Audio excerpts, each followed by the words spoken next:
During my childhood, my family was like a drop of water in a vast river, never remaining in one location for long. We settled in Rhode Island when I was 8, and there we remained until I went to college in Colorado Springs. Most of my memories are rooted in Rhode Island, but there are fragments in the attic of my brain which belong to the various homes we lived in when I was much, much younger. Most of these memories are unclear and pointless, chasing after another boy in the backyard in North Carolina, trying to build a raft to float on the creek behind the apartment we rented in Pennsylvania, and so on and so forth. But there is one set of memories which remains clear as glass, as though they were made just yesterday. I often wonder whether these memories are simply lucid dreams produced by the long sickness I experienced that spring. But in my heart, I know they are real. At any rate, we were living in a house just outside the bustling metropolis of New Vineyard, Maine, population of 643 persons. It was a large house, especially just for a family of 3. There were a number of rooms that I didn't even see in the 5 months we resided there. In some ways it was a waste of space, but it was the only house close to my father's place of work. The day after my 5th birthday, attended by only my parents, I came down with a fever. The doctor said I had mononucleosis, which meant no rough play and more fever for at least another 3 weeks. It was a horrible time to be bedridden. We were in the process of packing our things and moving to Pennsylvania. Most of my things were packed away in boxes, leaving my room barren. My mother brought me ginger ale and books several times a day. These took me out of my boredom. Now, I don't exactly recall how I met Mr. Widemouth. I think it was about a week after I was diagnosed with mono. My first memory of the small creature was asking him if he had a name. He told me to call him Mr. Widemouth because his mouth was large. In fact, everything about him was large in comparison to his body. His head, his eyes, his crooked ears. But his mouth by far was the largest. "You look kind of like a Furby," I said as he flipped through one of my books. Mr. Widemouth stopped and gave me a puzzled look. "Furby? What's a Furby?" he asked. I shrugged. "You know, the toy. Little robot with big ears you can pet and feed him. Almost like a real pet." "Oh," Mr. Widemouth resumed his activity.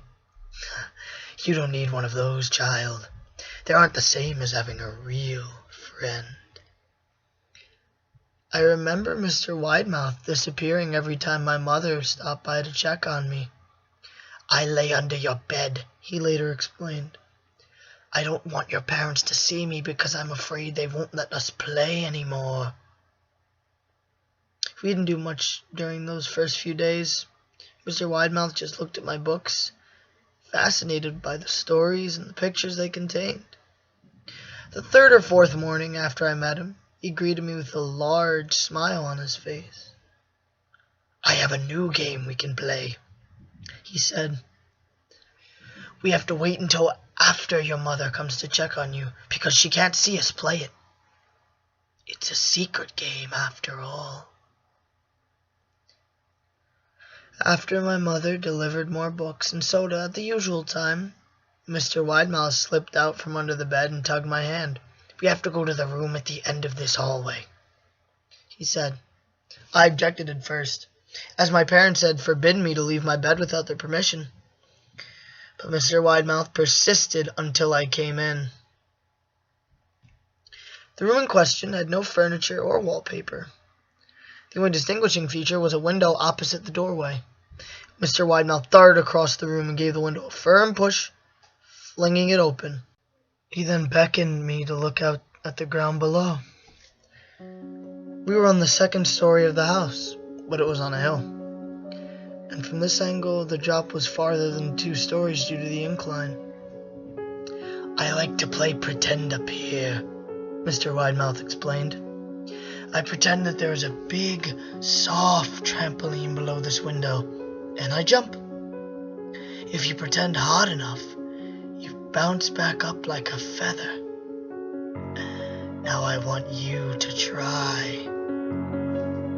I was a 5-year-old with a fever. Only a hint of skepticism darted through my thoughts as I looked down and considered the possibility. "It's a long drop," I said.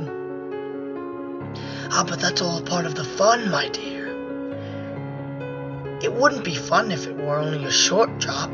If it were that way, you may as well just bounce on a real trampoline." I toyed with the idea, picturing myself falling through thin air only to bounce back to the window on something unseen by human eyes. But the realist in me, thankfully, prevailed. "Maybe some other time," I said. "I don't know if I have enough imagination. I could get hurt." Mr. Widemouth's face contorted into a snarl, but only for a moment. Anger gave way to disappointment. "If you say so," he said. He spent the rest of the day under my bed, quiet as a mouse. The following morning, Mr. Widemouth arrived holding a small box. "I want to teach you how to juggle," he said. "Here's some things you can use to practice before I start giving you lessons." I looked in the box and it was full of knives. "My parents will kill me!" I shouted, horrified that Mr. Widemouth had brought knives into my room, objects that my parents would never allow me to touch. "I'll be spanked and grounded for a year." Mr. Widemouth frowned. "It's fun to juggle with these, and I want you to try it." I pushed the box away. "I can't. I'll get in trouble." "Knives aren't safe to just throw in the air, Mr. Widemouth." His frown deepened into a scowl. He took the box of knives and slid under my bed, remaining there for the rest of the day. I began to wonder how often he was under me. I started having trouble sleeping after that. Mr. Widemouth often awoke me at night, saying he put a real trampoline under the window, a big one that I couldn't see in the dark. I always declined and tried to go back to sleep, but Mr. Widemouth persisted. Sometimes he stayed by my side until early in the morning, encouraging me to jump. He wasn't so fun to play with anymore. My mother came to me one morning and told me I had her permission to walk around outside. She thought the fresh air would be good for me, especially after being confined to my room for so long. Ecstatic, I put on my sneakers and trotted out to the back porch, yearning for the feeling of sun on my face. Mr. Widemouth was waiting for me. "I have something I want you to see," he said. I must have given a weird look, because he then immediately after said, "Oh, it's safe. I promise." I followed him to the beginning of a deer trail which ran through the woods behind the house. "This is an important path," he explained. "I've had a lot of friends about your age. When they were ready, I took them down this path to a special place. You aren't ready yet, but one day I hope to take you there." I returned to the house, wondering what kind of place lay beyond that trail. 2 weeks after I met Mr. Widemouth, the last load of our things had been packed into a moving truck. I would be in the cab of that truck, sitting next to my father for the long drive to Pennsylvania. I considered telling Mr. Widemouth that I'd be leaving, but even at 5 years old, I was beginning to suspect that perhaps the creature's intentions were not to my benefit, despite what he said otherwise. For this reason, I kept my departure a secret. My father and I were in the truck at 4 a.m. He was hoping to make it to Pennsylvania by lunchtime tomorrow with the help of an endless supply of coffee and a 6-pack of energy drinks. He seemed more like a man who was about to run a marathon, more than one who was about to spend 2 days sitting still. "Early enough for you?" he asked. I nodded and placed my head against the window, hoping for some sleep before the sun came up.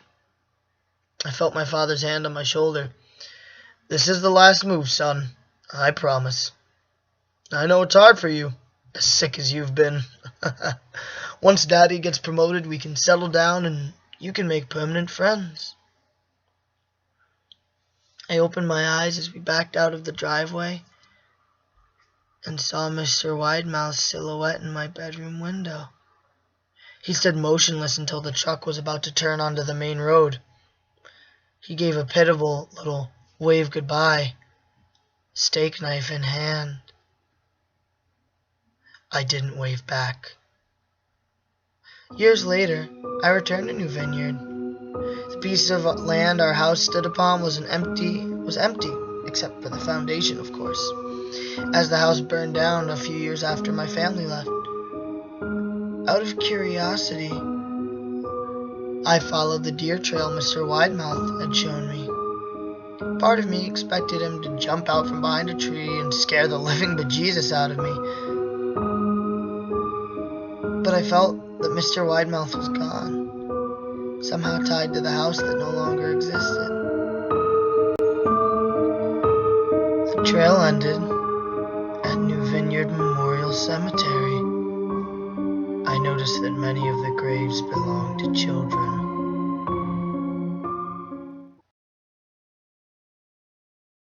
It's safe. I promise.